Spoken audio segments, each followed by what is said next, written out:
Bonjour docteur Cosverdier, merci pour, avoir accepté, cette proposition d'interview, dans le cadre d'un dossier qui va parler, donc de la vue chez l'enfant. Vous êtes, ophtalmologue à l'hôpital Pellegrin au CHU de Bordeaux. Tout à fait.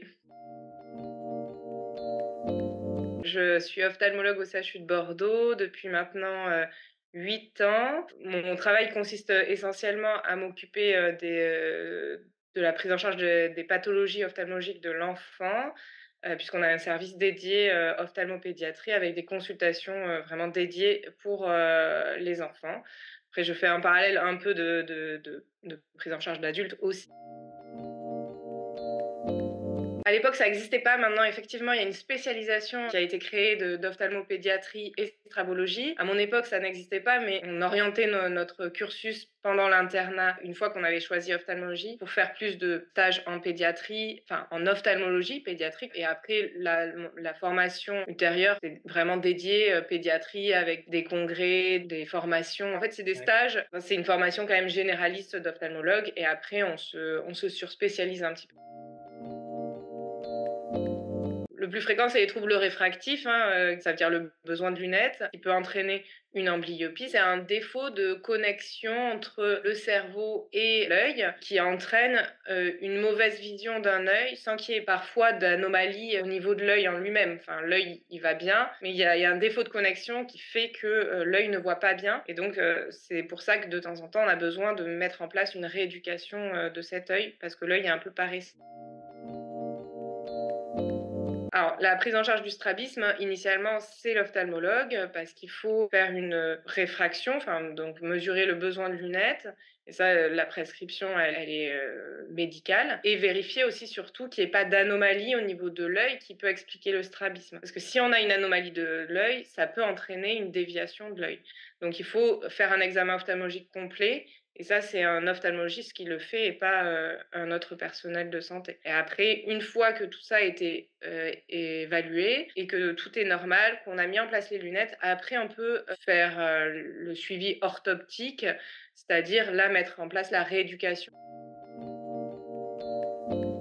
En général, les pédiatres, ils sont très bien formés, les médecins généralistes aussi, pour dépister les choses inquiétantes à la naissance et dans la première année de vie. S'il y a une anomalie ophtalmologique, c'est-à-dire un tremblement des yeux, un strabisme, là, de toute façon, c'est toujours bilan ophtalmologique assez urgent parce que c'est des choses assez rares. Il faut voir avec le médecin généraliste et le pédiatre dans la première année. S'il y a des antécédents particuliers, notamment des antécédents de strabisme chez les parents, des antécédents d'amblyopie chez les parents, ou un enfant qui est né prématuré, si c'est un enfant sourd. Là, dans ces cas-là, il faut quand même qu'on les voit tous entre 12 et 18 mois à peu près pour faire un examen ophtalmologique et vérifier s'ils ont besoin de lunettes ou pas. S'il n'y a pas tous ces antécédents, si c'est un enfant qui va bien, qui a pas de problème particulier, la recommandation, c'est maintenant qu'il soit vu au cours de la troisième année de vie, donc à l'entrée à la maternelle.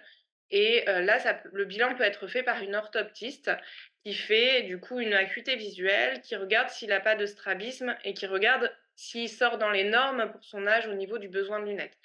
S'il y a un problème dans l'une de ces cases, à ce moment-là, il faut systématiquement qu'il soit adressé à l'ophtalmologue pour faire un examen plus complet, notamment un fond d'œil et mesurer s'il y a besoin de lunettes ou pas.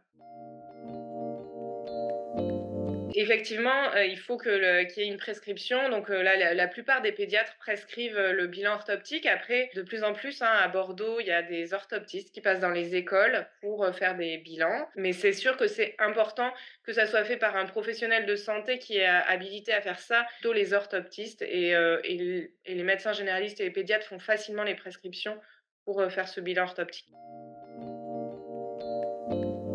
C'est important de faire ce dépistage, parce que, on s'est rendu compte qu'on passait à côté quand même d'enfants qui avaient des amblyopies traitables jusqu'à l'âge de 6-7 ans à peu près et si on passe cette, étape, c'est trop tard, on ne pourra pas rééduquer l'amblyopie et l'enfant il va pas se plaindre. C'est sa normalité à lui et c'est que trop tardivement qu'il va pouvoir se rendre compte de ça et donc c'est pour ça que, c'est bien de faire le dépistage à l'entrée à la maternelle parce que c'est là où ils commencent à pouvoir parler et qu'on peut avoir une acuité visuelle. Avant, c'est trop tôt. Donc c'est pour ça qu'il faut les faire, tous dépister. Il faut tous qu'ils aient une acuité visuelle à l'âge, de 3 ans pour être sûr qu'on n'ait pas d'amblyopie. Parce que c'est quand même une des causes de malvoyance, principale dans nos pays.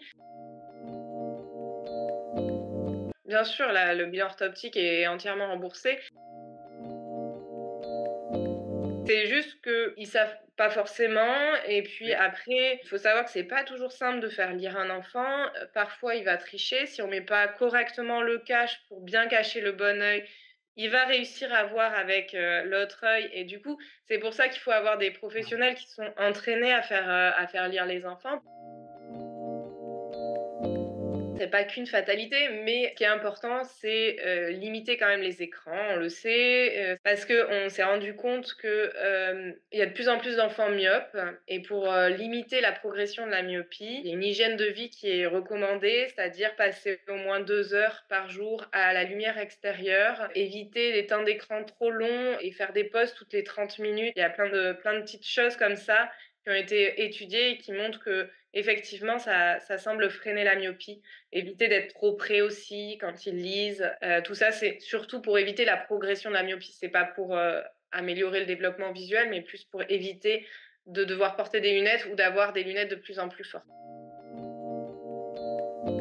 Oui, ça a été prouvé, il y a plein d'études, enfin, il y a des verres aussi qui ont été, testés et qui sont maintenant commercialisés. C'est Ça a pas ça. d'intérêt particulier. Un enfant qui se développe bien, n'a pas besoin de faire des exercices. S'il y a des troubles de la vision, de lecture, tout ce qui est, troubles, dyslexiques, c'est bien de faire un point avec, l'ophtalmologue et l'orthoptiste pour voir s'il y a pas besoin de lunettes, et s'il y a pas, nécessité de faire une rééducation derrière. Ouais. Mais faire de la rééducation si l'enfant va bien, ça n'a aucun intérêt. Ça, c'est important. Les enfants qui ont le moindre symptôme ophtalmologique, une diplopie, enfin, donc de voir double, de voir 2 images, d'avoir mal à la tête, quand ils se plaignent de quelque chose, il faut quand même qu'ils consultent parce que des fois, c'est juste un petit besoin de lunettes, une petite hypermétropie qui est pas corrigée et en lui mettant des lunettes, ça améliorera bien les choses. En fait, l'hypermétropie, elle est classique chez l'enfant. C'est l'œil qui est un petit peu court et on sait que ça va diminuer parce qu'avec l'âge, l'œil va grandir et quand il grandit trop, et ben, ça donne la myopie, en fait. On va dire que l'œil hypermétrope, c'est normal puisque l'image va se projeter en arrière de la rétine et du coup, l'enfant va faire un effort permanent d'accommodation pour projeter l'image sur sa rétine. Soit il le tolère, cet effort d'accommodation, et ça n'entraîne aucun symptôme, pas de maux de tête, pas de strabisme, et c'est dans les normes pour son âge, et dans ces cas-là, on la tolère et on ne la corrige pas, parce que l'hypermétropie, elle est physiologique. Tous les enfants sont hypermétropes.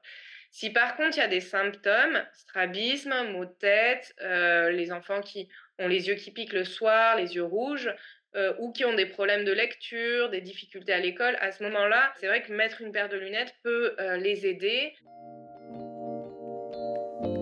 Ça dépend quel âge a votre enfant parce que si, l'enfant a moins de, 3-4 ans, c'est des fois difficile de les examiner comme un adulte.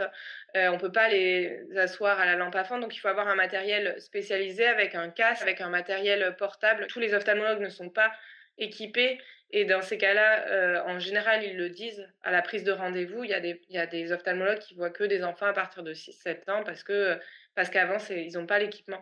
Donc voilà, après l'âge de 6-7 ans, effectivement, ça peut être, par un peu tous les ophtalmologues. Tous les petits, c'est vraiment une prise en charge un peu spécifique. Je vous remercie beaucoup De rien. Merci à vous. et je vous souhaite une très bonne journée. Merci. Au revoir.